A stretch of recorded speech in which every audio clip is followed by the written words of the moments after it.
que la parole prenne racine dans vos cœurs. Gardez une attitude de paix pour que Dieu puisse continuer à y travailler. Verset 18. Et le fruit de la justice, qui est se conformer à la volonté de Dieu en pensée et en fait, c'est le fruit de la graine. Nous parlons toujours de la graine, du fruit de cette graine. C'est le fruit de la graine semée en haut, dans la paix, par ceux qui, travaillent pour la paix et font la paix, avec eux-mêmes et avec les autres.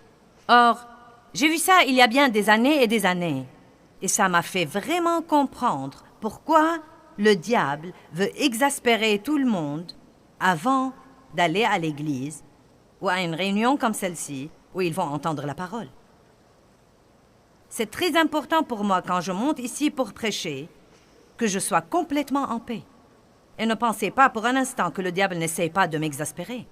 Ne pensez pas pour un instant que Dave et moi n'avons pas traversé des années de disputes jusqu'au moment où nous nous sommes rendus compte que nous devions résister aux disputes.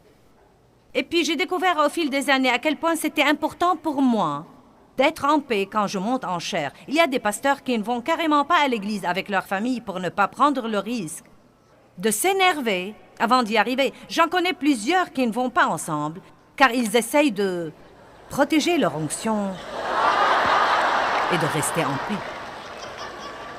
Et nous pouvons faire semblant autant que nous voulons.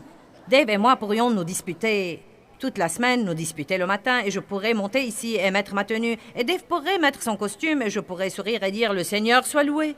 Mais vous savez quoi? Ce que je vous prêcherai ne vous touchera probablement pas et ne descendra pas jusqu'au fond de vos cœurs, parce que ce que je dis n'aura aucune puissance si je n'ai pas la paix. Vous devez comprendre que pas de paix équivaut à pas de puissance.